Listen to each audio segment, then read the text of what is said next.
Hello and welcome to the 21st installment of our. Is it 21st or 22nd? 22nd? Geez, 22nd installment of our War and Peace Quarantine Edition read through, covering pages 1050 to 1100. I am Matthew Robinson. Joining me is Dimitri Portnoy. Hi, Dimitri. Hello, Matt. Hello, everybody. If we ever started a War and Peace podcast, I think the right name for it would be Hello, Dear Heart. Oh, sure, Hello, sure. Dear Oh, Heart. and hello, dear heart, to you. And by the way, death is an awakening. Death is an awakening, and hello, dear heart. All right, let's talk about these pages. Man, I'm feeling the burn on these pages. I'm enjoying it still, but I am excited for it to be over. It is a tough slog Yeah, through these the end of the war of yeah. attrition. The last few And hundred pages are not breezy. Are not breezy. no, but they contain some wonderful They do. moments. They have yes. As finally some irony creeps into Oh, the noble spirituality of Tolstoy, all where right. Platon meets an ignoble end, mourned only by his purple dog, His purple wailing dog. pitifully by the roadside.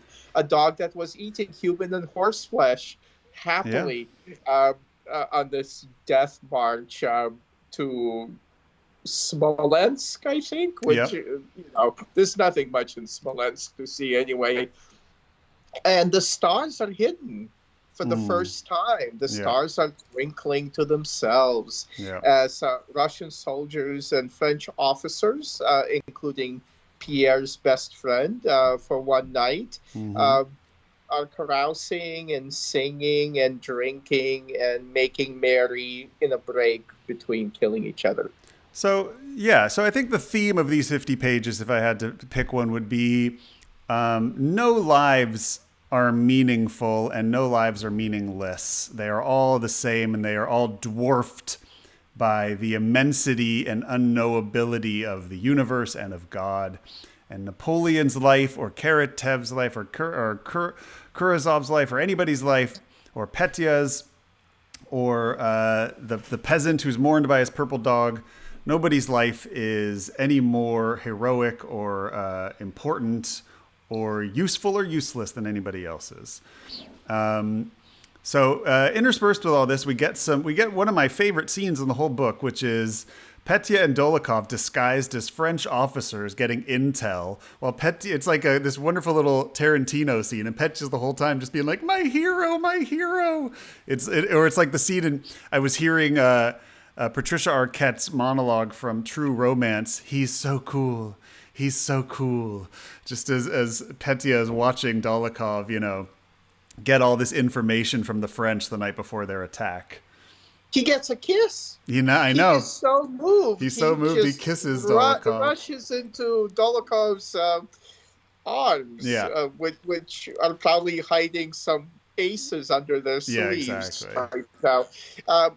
And then sadness. Yes. So the next morning is Dolokhov and Denisov's big attack on the sad, dying, freezing French, and Petya, who the night before heard music. He heard a fugue, beautiful music in his ear that he couldn't explain. It might have been the trumpets of heaven, as Petya rushes forward on horseback, only to die instantly to a bullet to the brain, falling off his Yep, horse and in dying. a heroic act, by the Yeah, way, sure. because he leads a charge through a door that would otherwise not have been breached. Yeah. He does save someone's life. Yep, he does. And in the attack, they free the largest group of Russian prisoners left under guard by the French. And we know one of those prisoners, and his name is Pierre. That's right. Our favorite Pierre. Yeah. So all of our men are joined up at this point, basically, other than Nikolai, who's somewhere around being a jerk. But yeah, we've got them all together. All the men who have survived are now together. And we then flash back to Pierre's last few weeks. And as Dmitry said, we get the death of Karatev, his peasant guru. And we get some. By the way, Yeah. Keratiev tells a story Yeah. that is the most horrible story I've ever heard. Yeah. In addition to being a sheer parody of Christ's parable Right. of the unjust judge. Right. It's like everything conspires to expect a happy ending, but there's no justice except for death. No, Death this is a relief from the injustice of the world. It's like we get a little Kafka short story 50 years early here. It's the story of a wrongfully accused man who goes to prison for murder. And in prison, he meets the prisoner who actually murdered the man and hid the knife under the innocent man's pillow. He says, the innocent man says, "Oh, I'm here for, even though I didn't do it, I'm sure I'm here for my own sins." But the murderer can't handle that and pleads for this man to be innocent and goes and confesses to all the murders he did. And the nobles hear him and they go to free the innocent man only to find him dead. Yep. He died. Yeah. Yes. The ultimate punishment for the sin. Tolstoy was so enamored with the story that he wrote a longer version of it. Yeah, he did. 10 years after the novel was published, and printed it in an instructional primer of death and horror. Or Christian parable. We also get a really interesting dream that feels like something out of a science fiction novel where Pierre sees this orb made up of raindrops and it's flowing from the center to the out. And I can just imagine this very cool CG object that belongs in Watchmen or something. And, he describes it as, this is, if you understand this orb, you understand everything. It's God in the middle and, all this stuff. But it's a very unusual image you usually don't get such bizarre imagery in Tolstoy. He's usually pretty grounded. And this is a very esoteric and strange object that he dreams of. I read it slightly differently. I see it as a passage coming out of Tolstoy's love of calculus. Sure, yeah. Love of equations. Yeah, there's a lot of math. Love of variables. You mentioned CG. For me, there's something very mathematical about this object, and about how every droplet reflects God and expands to reflect God, but as it expands, gets heavier and plunges down. Yeah. And it feels like math. Yeah, in addition to spirituality. Yeah, I can see that. So we learned that the French are executing anybody who can't keep up with the march, anybody who gets ill, and of course Karatev, who's been growing iller every day. Pierre hears a shot and doesn't look back, knowing that Karatev is dead. Then we get about 15 pages of very dry and boring explanations of the French retreat through the frozen, frost-bitten land of Russia. Oh boy, are those fun pages to read. And then we get almost as fun as the landscape in winter. Yeah, exactly. They are as barren as the landscape. And then we get a little respite as Maria and Natasha return. Best of friends, never speaking of Andrei's death. Natasha, who feels like she is going to drown in her mourning, is saved by becoming a caretaker for her mother's mourning when her mother learns of Petya's death. Yeah. By the way, Petya's death is a recurrent archetype in Russia and later Soviet Union. The young boy who is shot is an archetypal figure in a lot of fiction, a lot of movies. Yeah. That young Russian pioneers and komsomols are encouraged to emulate. Yeah. So if somebody wants to rinse that taste out of their mouth, I suggest Andrei Tarkovsky's Ivan's Childhood, a movie that completely explodes that idea as thoroughly and bitterly and refreshingly as you possibly can. I watched that movie years ago on your recommendation, and I enjoyed it very much. So yeah, Petya dead. Natasha's mom inconsolable. Natasha finds meaning in being a caretaker for her mother, but it's taking its toll on her and she's growing ill. Maria sticks around to try to bring Natasha back to health.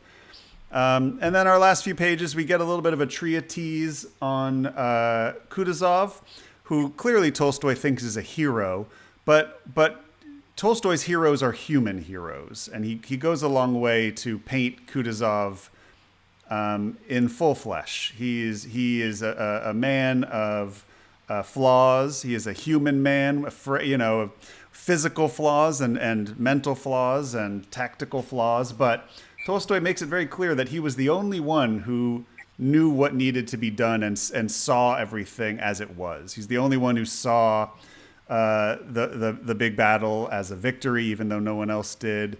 He's the only one who recommended that they let the French basically lose the war on their own without attacking, and everyone treats him as a fool. And also someone who humanely decided not to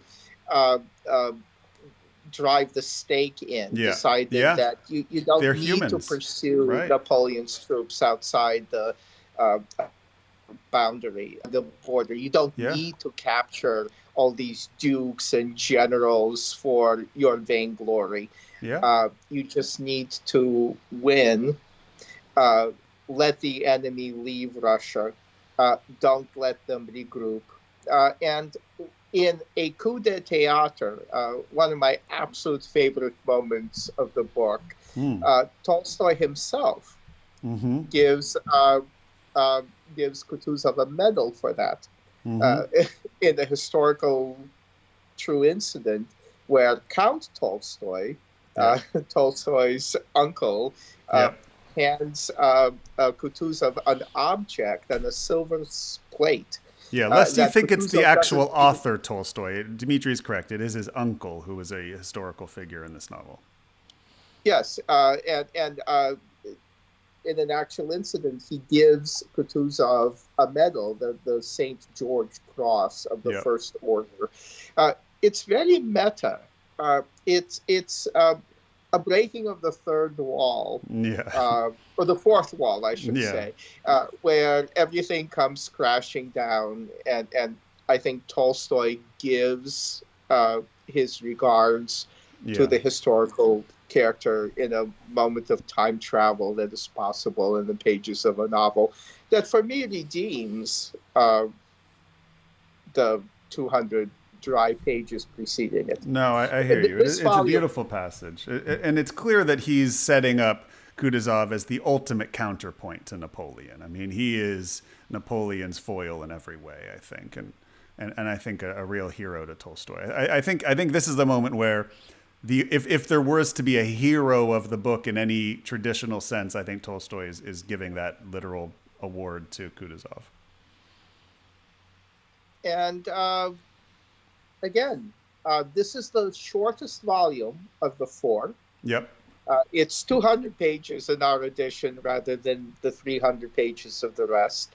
Yep. And it ends, and then there's going to be an epilogue. And I keep waiting for the victories and weddings. Yeah. I think we got the victory. Yeah, absolutely. So we have 112 pages left. I'm waiting for the weddings. Yeah, 112 pages left. 2 more sessions. Tomorrow was our penultimate episode. I think, we'll finish the novel on Saturday and then maybe take a little bit of time off and then maybe regroup for a final thoughts, sometime within the next week. How does that sound, Dmitry?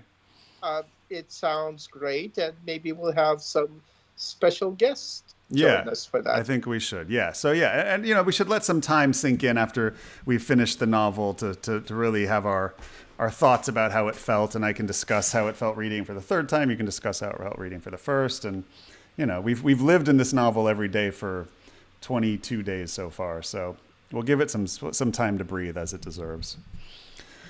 2 more, 2 dozen days. That's it. to read a novel that's longer than Lord of the Rings. Yeah, absolutely. A lot longer, yeah. All right, everybody. Well, we'll see you tomorrow for our penultimate episode. Keep reading Macduff. And what did we say? What's our podcast name that I just said it was? Hello, dear heart. Or goodbye, dear heart. Goodbye, dear heart. Death is an awakening. Death is an awakening. All right, bye-bye.